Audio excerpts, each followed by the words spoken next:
I un altre dels reptes que tenim a Menorca, que també plantejarem avui matí, és el tema d'energia. Menorca fa uns anys estava en una posició molt dèbil en matèria d'energia, hem fet un canvi important ja, però encara som a part del camí, no hem arribat al final, i per tant avui comptarem amb una ponència també d'un perfil molt tècnic que la farà Alba Sande. Alba Sande sí, ens vol acompanyar. Benvinguda. Què tal? Molt bé, Alba Sande és advocada especialitzada en dret administratiu i energia, llicenciada també en administració i direcció d'empreses, va fer un màster en dret de l'energia i té una extensa experiència en les administracions públiques. És representant de Balears de l'Associació de Dones en el món de l'energia. Ho he dit bé, sí? Sí. Molt bé. Avui aporta una comunicació sobre energia pròpia y un futuro renovable para Menorca. Endavant, Alba. Gracias, Josep. Gracias. Es un honor para mí estar aquí hoy con vosotros. Gracias también, Josep, por el agradecimiento del desplazamiento. La verdad es que vengo de Ciutadella, solamente. Pero bueno, para los que no me conocéis, llegué a Menorca hace poco más de 5 años, después de una década de ejercicio profesional en Madrid como abogada especializada en Derecho Administrativo, en Energía y en Urbanismo. Y fue aquí, un poco por circunstancias de la vida, que acabé encontrando el equilibrio entre el ejercicio profesional, que todavía hago a nivel nacional, y un compromiso desde lo local en la construcción de un futuro sostenible para todas nuestras familias. Y hoy vengo a hablaros de energía, porque si hablamos de futuro tenemos que hablar de cómo nos abastecemos, de cuál es nuestro modelo energético y del legado que queremos dejar como sociedad. Y la insularidad de Menorca para ello no es una excusa, al revés, es una oportunidad para la transición energética. Menorca no está sola en esto, sino que tiene un respaldo normativo español y europeo muy importante. Perdona, un poco más despacio de lo que pensaba. Aquí. El pasado mes de junio impartí una pequeña ponencia en Valencia, en un congreso de solar y de almacenamiento, que me pareció muy ilustrativo empezar a tratar esta problemática viendo de dónde venimos. Para saber a dónde vamos tenemos que saber de dónde venimos.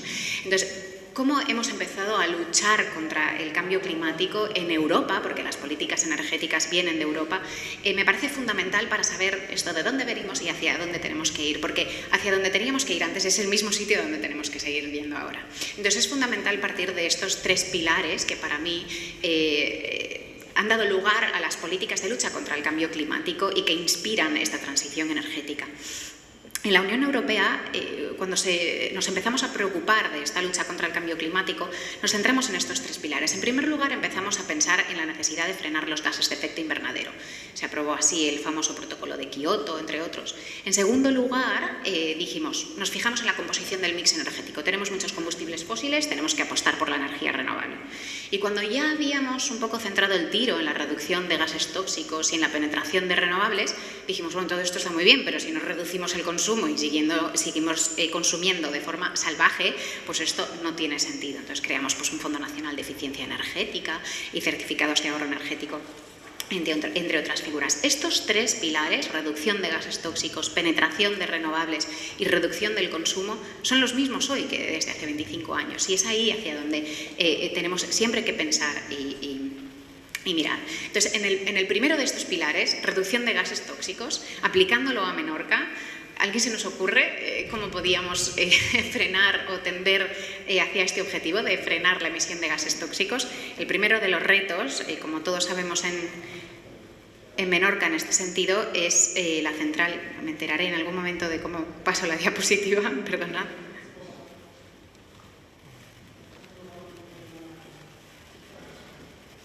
Gracias. Bueno, no te preocupes, la verdad que no quiero que os entretengáis demasiado a leer la diapositiva, por eso he escrito lo justo.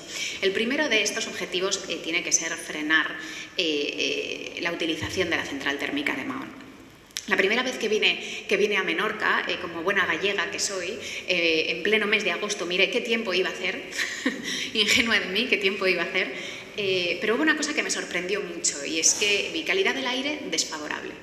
¿Cómo puede ser? Vengo de Madrid, donde tenía una calidad del aire favorable, y vengo a Menorca, reserva de la biosfera, un paraíso natural, y tengo una calidad del aire desfavorable. La responsable de esto es la central térmica de Mahón. Hemos admitido en múltiples ocasiones que emite estos gases contaminantes por encima de los valores legalmente permitidos. Ha sido además objeto de varios incidentes, como el apagón de hace unos meses provocado por el fallo de una de las turbinas, y no es un hecho aislado. Está ubicado en una zona sensible, si nos preocupamos por el impacto visual. Y además nos sigue obligando a importar combustibles fósiles cuando los recursos naturales, el viento, el sol, el agua, lo tenemos a nuestra disposición y no lo estamos utilizando. Entonces, esta central sigue hoy siendo un obstáculo estructural para avanzar en esta transición energética real. El segundo de los pilares de la Unión Europea era la penetración de las renovables. Nosotros lo estamos haciendo bien en este sentido, con la penetración de los renovables. Pero tenemos hoy plantas de renovables fotovoltaicas que están en vías de ser autorizadas y que todavía no tienen certeza de si podrán verter a la red la energía que van a generar. Mis clientes titulares de plantas fotovoltaicas en la isla dicen que están afectados por curtailments, que son restricciones al vertido de la energía en la red, de alrededor de un 40%. Esto quiere decir que el 40% de la energía que estamos produciendo no la podemos utilizar, porque no tenemos una red que permita que esa energía llegue hasta nuestra casa. Nuestras redes están obsoletas y son insuficientes, y soy consciente de que esto no es un problema que afecte solamente a Menorca, es un problema que afecta a toda la península. Pero nuestra insularidad no es un hándicap para solucionar este problema, todo lo contrario, o sea, es una oportunidad para dar una solución relativamente más sencilla a este problema por la sencillez de nuestra red con respecto a la península. Me dicen también los promotores de estas instalaciones fotovoltaicas que la energía que se produce por estas fotovoltaicas en invierno la tiran, porque no hay demanda en la isla para esta energía. O sea, es una aberración tirar la energía. No podemos tener estas infraestructuras infrautilizadas. Tenemos que fomentar las baterías. Solo las baterías nos van a permitir que cuando produzcamos esa energía y no tengamos demanda en la isla, la podamos almacenar. Y al revés, cuando no tengamos esta energía, podamos sacarla de las baterías y podamos utilizarla. Este es un pilar en toda España, pero más en Menorca si cabe, que nos va a llegar a la ansiada autosuficiencia energética a la que debemos mirar. Y como decía, el tercero de los pilares es la reducción del consumo. ¿Para qué sirve reducir o frenar la emisión de gases tóxicos o la penetración de los renovables si seguimos consumiendo de forma exacerbada? Entonces, en Menorca la industria es la que es. El transporte es limitado, los grandes consumidores de energía son los edificios. Las condiciones climáticas de Menorca hacen que estándares de construcción como los de Passive House sean idóneos para reducir el consumo energético de estos edificios y tender a edificios de consumo energético casi nulo. No me voy a entretener en este punto, hay personas en este foro infinitamente más expertas que yo en esto, pero básicamente con un diseño bioclimático, con hermeticidad, permitimos ahorrar estas necesidades de calefacción o de aire acondicionado hasta en un 75%. También en las edificaciones existentes optemos por el aislamiento, apostemos por él, sustituyamos las calderas antiguas por bombas de calor o apostemos por la iluminación LED, que tengan sensores de movimiento, que tengan aumento, reducción de la potencia en función de la intensidad de la luz natural en esos momentos. Sí, voy a llegar a tiempo. Es mi principal reto, pero voy a llegar.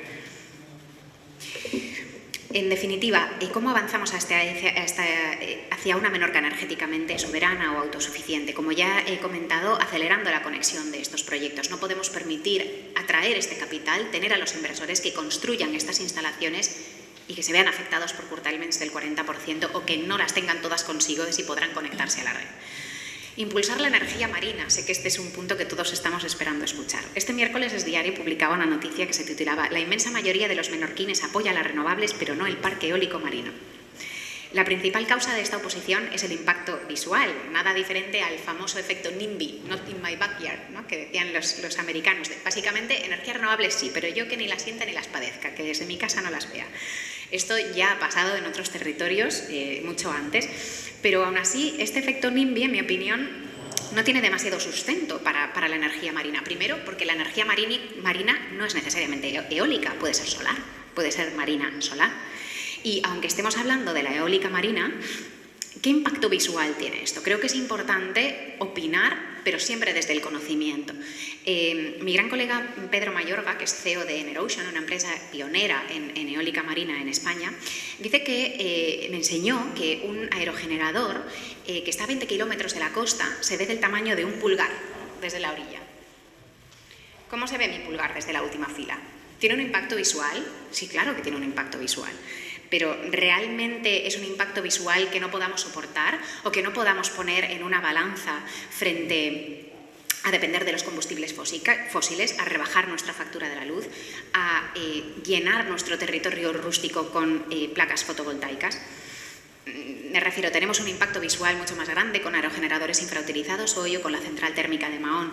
Entonces, es importante que sepamos, cuando hablamos de este impacto visual, que pongamos en la balanza las ventajas de estas otras energías. Un aerogenerador en el agua de 20 megavatios produce lo mismo que la planta de agrisolar en la isla, 2,5 lo mismo que la planta de Son Salomón. No podemos, si queremos mantener nuestro paisaje, la opción marina tiene que estar sobre la mesa. Si queremos cumplir los objetivos renovables europeos, la opción marina tiene que estar sobre la mesa. Y si queremos hablar de autosuficiencia energética, tiene que estar sobre la mesa. No podemos limitarnos a un recurso como el sol. ¿Qué pasa con los demás? ¿Qué pasa con el viento? Utilicémoslos todos. Me gustaría repetir esta encuesta desde este conocimiento y desde esta balanza. También impulsar el almacenamiento energético, como he dicho. Solo las baterías pueden ayudar a solventar esta intermitencia del recurso. Y, desde luego, construir una cultura energética insular, como he dicho. Esta transición energética no podemos hacerla sin la gente, es fundamental implicar a la ciudadanía. Y esto va mucho más allá de la sensibilización. Hay que crear una verdadera cultura energética insular. Ser eficientes energéticamente, ya he hablado de algunas de estas técnicas, saber también que las pymes y los particulares podemos rentabilizar nuestras actuaciones de ahorro energético. Con estos certificados de ahorro energético o CAEs, todas estas acciones de ahorro energético permiten a los que ahorran energía con estas técnicas, sustituyendo calderas, por ejemplo, solicitar la emisión de estos CAEs. Las grandes comercializadoras pagan millones de euros todos los años a un Fondo Nacional de Eficiencia Energética, que solo pueden reducir estas aportaciones millonarias aportando estos CAEs. Pagan muchísimo dinero por estos certificados de ahorro energética. Yo misma he elaborado los contratos de compraventa y he visto lo que se paga por ellos. Demos esta información a la gente. Hagámosle saber que estas acciones de ahorro energético las pueden rentabilizar.